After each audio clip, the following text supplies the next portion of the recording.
Welcome to my YouTube channel. আশা করি তোমরা সবাই ভালো আছো। আজকে তোমাদের ক্লাস 10 হিস্ট্রি মাধ্যমিক পরীক্ষা হয়ে গেল।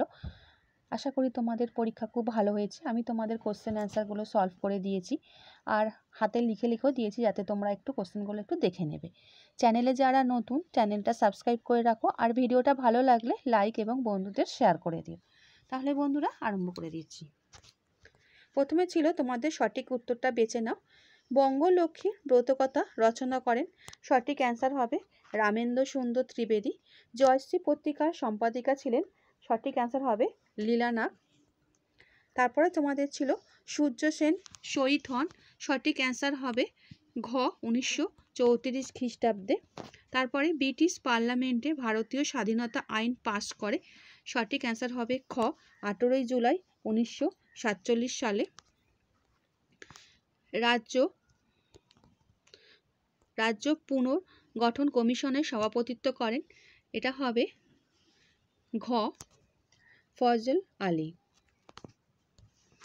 6 অ্যান্সারটা হালহেড এর grammar of the Bengal language বইটি ছাপা হয়েছিল, সঠিক অ্যান্সারটা হবে গ হুগলিতে। মাসিক সন্দেশ পত্রিকা প্রথম প্রকাশিত হয়, সঠিক অ্যান্সার হবে ঘ 1913 খ্রিস্টাব্দে। কৃষক প্রজা পার্টি গঠন করেছিলেন, সঠিক অ্যান্সার ঘ ফজলুল হক। তারপরেরটা স্বামী বিদ্যানন্দ বিহারে কৃষক আন্দোলনের নেতৃত্ব দিয়েছিলেন, সঠিক অ্যান্সারটা হবে খ অসহযোগ আন্দোলন। বাংলা শ্রমিক আন্দোলনের সঙ্গে যুক্ত ছিলেন অশ্বিনী কুমার দত্ত। কোল বিদ্রোহ দমনে কোম্পানির সেনাবাহিনী নেতৃত্ব দেন, সঠিক অ্যান্সার হবে ক্যাপ্টেন উইলস কিনসন। বাংলা নানা সাহেব নামে পরিচিত ছিলেন, সঠিক অ্যান্সার হবে ঘ রামরতন মল্লিক।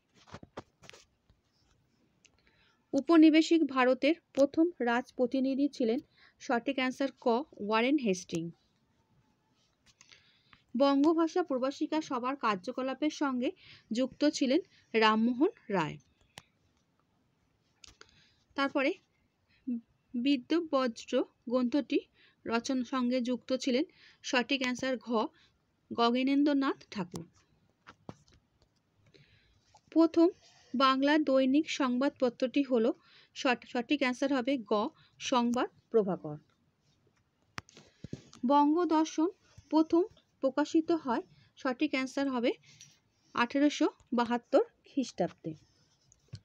তারপরে হিন্দু মেট্রোপলিটন কলেজ প্রতিষ্ঠা করেন, সঠিক অ্যান্সার হবে গ বিদ্যাসাগর। কলকাতা মেডিকেল কলেজ প্রতিষ্ঠার জন্য জমিদান করেন, সঠিক অ্যান্সার ঘ মতিলাল শীল। দ্য রিফর্মার পত্রিকার সম্পাদক ছিলেন, সঠিক অ্যান্সার হবে প্রসন্ন কুমার ঠাকুর। এই গেল তোমাদের সঠিক অ্যান্সার টিক চিহ্নগুলো। এরপরে হচ্ছে তোমাদের একটি করে বাক্যে উত্তর দাও। একটি স্থানীয় ইতিহাস গ্রন্থের নাম লেখো, এটা হবে রাজতরঙ্গিনী। কোন বছর ভারতে প্রথম রেল যোগাযোগ ব্যবস্থা শুরু হয়? 1853 সালে 16 এপ্রিল। কোন বছর কলকাতা বিজ্ঞান কলেজ প্রতিষ্ঠিত হয়? 1914 সালে। কোন বৃদ্ধে সুইমুন্ডার নেতৃত্ব দেন? এটা হবে কোল বৃদ্ধ। এবার হচ্ছে তোমাদের ক স্তম্ভের সঙ্গে খ স্তম্ভ মেলাতে হবে। রেভারেন্ড কৃষ্ণমোহন বন্দ্যোপাধ্যায়, এর সঠিক অ্যান্সারটা হবে তোমাদের ভারত সভা। তারপরে তোমাদের হচ্ছে বিদ্যাসাগর, এটা হবে নারী শিক্ষা। মিনু মাসানি, এটা হবে তোমাদের কংগ্রেস সমাজতন্ত্রী দল।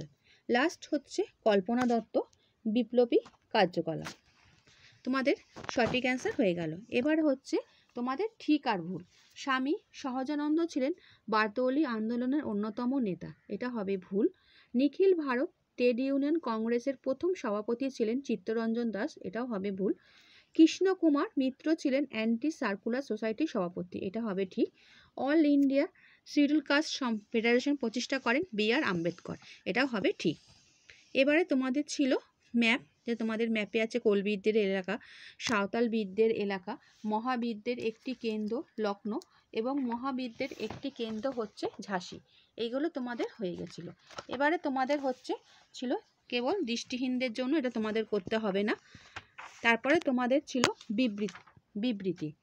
বিবৃতির মধ্যে ছিল তোমাদের প্রথমের অ্যান্সারটা হবে 3 নম্বরটা ঠিক হবে,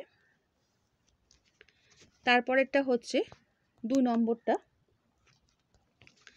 তারপরেরটা হচ্ছে 3 নম্বরটা, তারপরেরটাও হচ্ছে 3 নম্বরটা। এই গেল তোমাদের বিবৃতি। এবারে আসছি তোমাদের 2-1টি বাক্যে সঠিক অ্যান্সারগুলো দিতে হবে, নিম্নলিখিত উত্তরগুলো। এগুলো তোমাদের আমি হাতে উত্তরগুলো করে দিয়েছি, তোমাদের একটু বলে দিচ্ছি। আমি তোমাদের উত্তরগুলো দিয়ে দিয়েছি, তোমরা একটু দেখো। প্রথমে হচ্ছে অলিন্দ যুদ্ধ বলতে কি বোঝো? অলিন্দ যুদ্ধ বলতে ব্রিটিশ পুলিশ বাহিনীর সঙ্গে বিপ্লবীদের সংঘর্ষ। কি উদ্দেশ্যে নারী কর্মমন্দির প্রতিষ্ঠিত হয়েছিল? নারী কর্মমন্দির প্রতিষ্ঠিত উদ্দেশ্য ছিল চরকা ও খদর জনপ্রিয় করা এবং দেশপ্রেমে উদ্বুদ্ধ করা। তারপরে শেখ আবদুল্লাহ কে ছিলেন? শেখ আবদুল্লাহ ছিলেন একজন কাশ্মীরি রাজনীতিবিদ। দার কমিশন কেন গঠিত হয়েছিল? দার কমিশন সাধারণ বিশেষ উদ্দেশ্যে গঠিত হয়, যা একটি নির্দিষ্ট সমস্যা বা বিষয় নিয়ে তদন্ত এবং সুপারিশ করার জন্য। তারপরেরটা হচ্ছে বাংলা ছাপাখানা বিকাশে সুরেশচন্দ্র মজুমদারের অবদান কী ছিল? বাংলা ছাপাখানা বিকাশে সুরেশচন্দ্র মজুমদারের অবদান ছিল বাংলা লিনোটাইপে ব্লুপ্রিন্ট তৈরি করা। তারপরেরটা ছিল রবীন্দ্রনাথ ঠাকুর কী উদ্দেশ্যে বিশ্বভারতী প্রতিষ্ঠা করেছিলেন? রবীন্দ্রনাথ ঠাকুর বিশ্বভারতী প্রতিষ্ঠার উদ্দেশ্য ছিল বিশ্বের বিভিন্ন সংস্কৃতি মানুষদের মধ্যে সহযোগিতা তৈরি করার উদ্দেশ্য। এরপরে তোমাদের হচ্ছে মিরাট ষড়যন্ত্র মামলাটি কী? ভারতের শ্রমিক আন্দোলনের ক্ষেত্রে কমিউনিস্টদের প্রভাব বৃদ্ধি পেল, ব্রিটিশ সরকার ভীত হয়ে পড়ে। এই অবস্থায় ব্রিটিশ সরকার কমিউনিস্টদের বিরুদ্ধে কঠোর দমননীতি গ্রহণ করেছিলেন, তাকে মিরাট ষড়যন্ত্র মামলা বলে।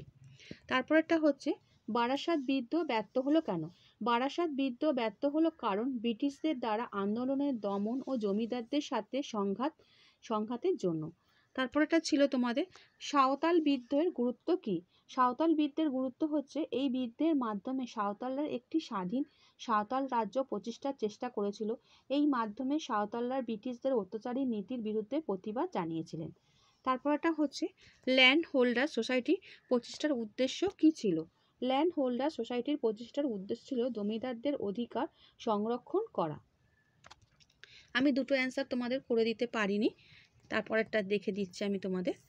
আধুনিক ভারতের ইতিহাস বা রচনার উপাদান রূপে বিপিনচন্দ্র পালের আত্মজীবনী গ্রন্থ 70 বছরের গুরুত্ব কী? এই বইটি আধুনিক ভারতের ইতিহাস রচনার একটি গুরুত্বপূর্ণ উপাদান। তারপরেরটা ছিল লর্ড হানসিংয়ের শিক্ষানীতির গুরুত্ব কী? লর্ড হানসিংয়ের শিক্ষানীতির গুরুত্ব হলো তিনি শিক্ষা প্রতিষ্ঠানে শিক্ষার্থীদের সরকারি চাকরিতে নিযুক্ত করার কথা ঘোষণা করেছিলেন।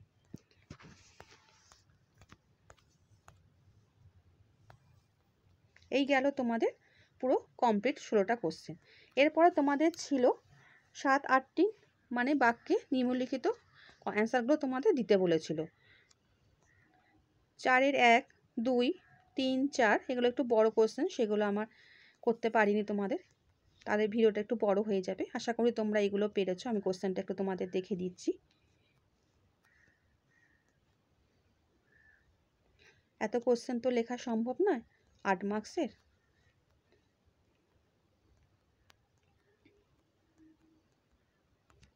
এই গেল তোমাদের কোশ্চেন পেপার। আশা করি কোশ্চেন পেপার তোমাদের তোমরা ভালোভাবে উত্তর দিয়েছো। যদি ভিডিওটা ভালো লাগলে তোমাদের বন্ধুদের শেয়ার করে দিও। আচ্ছা বন্ধুরা, ভালো থেকো।